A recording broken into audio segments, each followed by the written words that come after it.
കുറച്ച് മോദ കിട്ടിയിട്ടുണ്ട്. അപ്പം അതിനെ ഒന്ന് വറ്റിക്കാമെന്ന് വെച്ചു. നല്ല ഫ്രഷ് മോദയാണ്.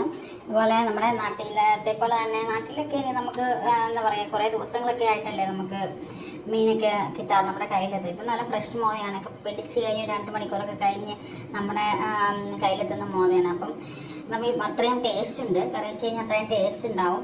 പിന്നെ എന്താ പറയുക, അപ്പം അതിന് വേണ്ടിയിട്ട് ഞാനിവിടെ എടുത്തിരിക്കുന്നത് അത് നമ്മുടെ ചട്ടി തേച്ച് ചൂടാക്കാൻ വെച്ചിട്ടുണ്ട്. അതിലേക്ക് ഞാൻ ജസ്റ്റ് കുറച്ച് കടുകിട്ട് കൊടുക്കുന്നുണ്ട്. കടുകിട്ട് കൊടുക്കുന്നു. എണ്ണ ചൂടായി കിടക്കുവാണ്. അതിലേക്ക് ഞാൻ കുറച്ച് കടുകിട്ട് കൊടുത്തിട്ടുണ്ട്.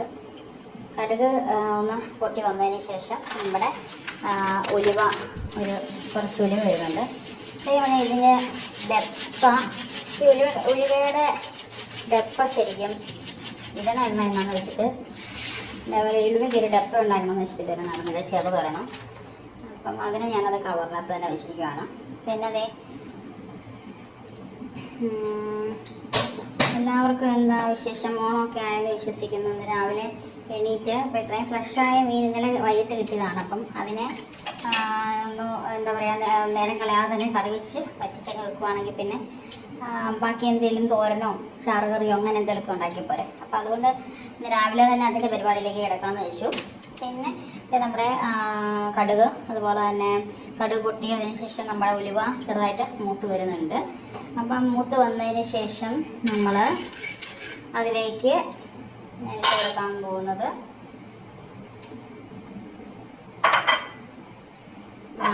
തയ്യാറാക്കി വെച്ചിരിക്കുന്ന ഇഞ്ചി, വെളുത്തുള്ളി, പച്ചമുളക്, കറിവേപ്പില ഐറ്റംസൊക്കെയാണ്. അത് നമുക്ക് അങ്ങോട്ട് ഇട്ട് കൊടുക്കാം.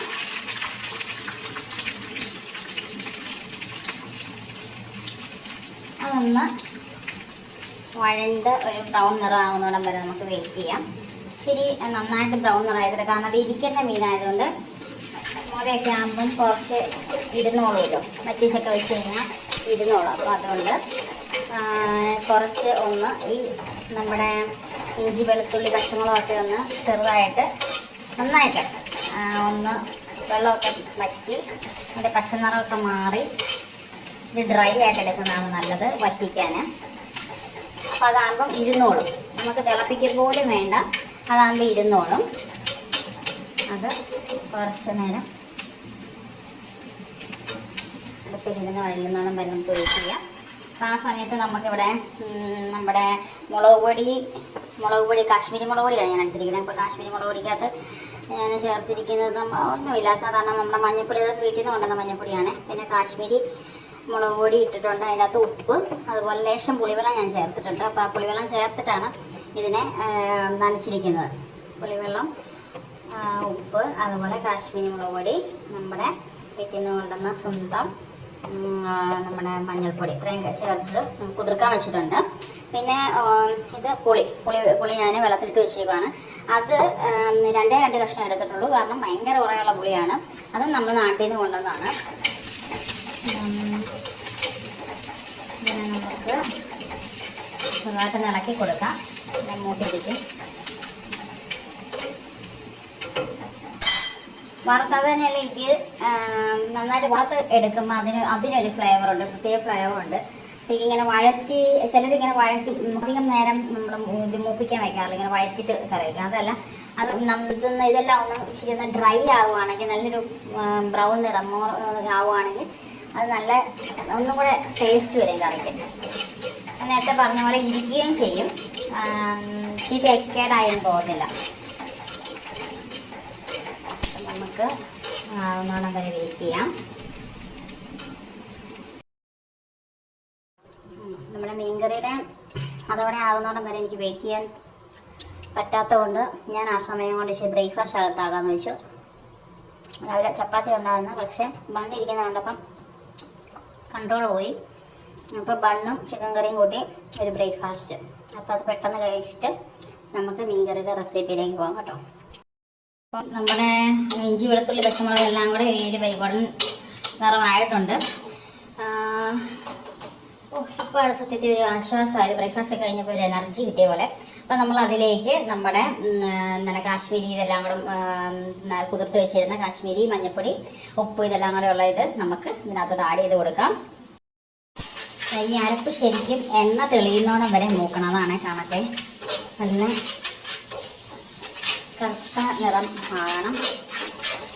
നല്ല മുളകിൻ്റെ മഞ്ഞപ്പൊടിയുടെ പൊടി ഐറ്റംസിൻ്റെ ഒക്കെ പച്ചമണം മാറിയിട്ട് നല്ലൊരു ഡാർക്ക് കളറാകും ഈ പേസ്റ്റ്. എണ്ണ തെളിയുന്നതാണ് പാകം കേട്ടോ. എണ്ണ ഇങ്ങനെ പാകമായി കഴിയുമ്പോൾ ഇതിൻ്റെ ഒരു പൊടിയിടാൻ കണ്ടു കഴിയുമ്പോൾ ഇതിൻ്റെ എണ്ണയൊക്കെ തെളിഞ്ഞിട്ട് ഇതൊരു കളറൊക്കെ മാറി ഡാർക്ക് ബ്രൗണിലേക്ക് വരും. തന്നെ ഏകദേശം മാറാൻ തുടങ്ങിയിട്ടുണ്ട്.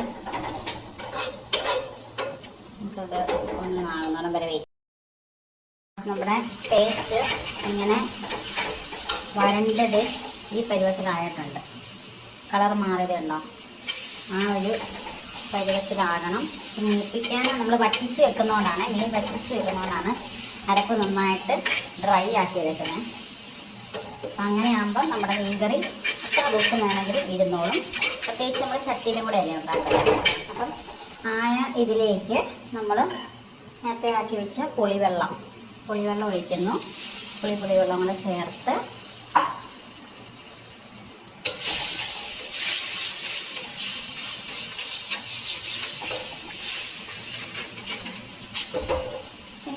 ആവശ്യമായിട്ടുള്ള വെള്ളം നമുക്ക്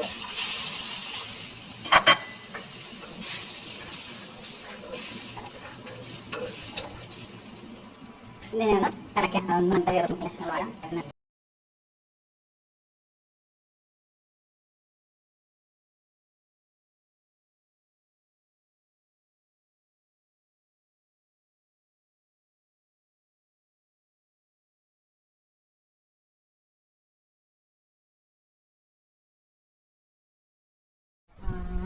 നന്നായിട്ട് വെട്ടി തിളയ്ക്കുന്നുണ്ട് ഗ്രേവി. അതിലേക്ക് നമുക്ക് നമ്മുടെ ക്ലീനാക്കി വെച്ചിരുന്ന മീൻ കഷ്ണങ്ങളിടാം.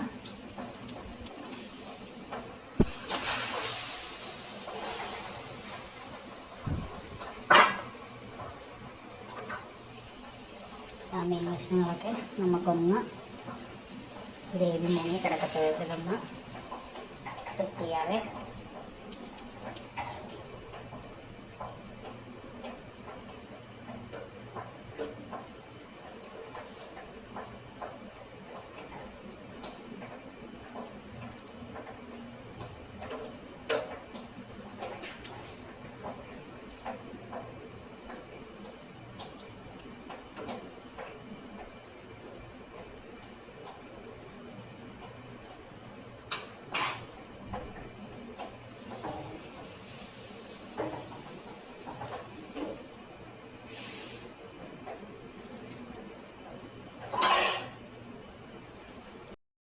മൂടി വെക്കാം.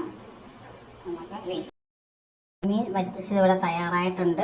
നന്നായിട്ട് കുറുകി പാകത്തിന് ഗ്രേവിയൊക്കെ ആയിട്ട് നല്ല പുഴുങ്ങിയ കപ്പയുടെ കൂടെയും എന്താ പറയുക നല്ല ചൂട് ചോട്ടോടെയൊക്കെ കഴിക്കാൻ നല്ല അടിപൊളിയാണ്. എല്ലാവരും ട്രൈ ചെയ്ത് നോക്കുക.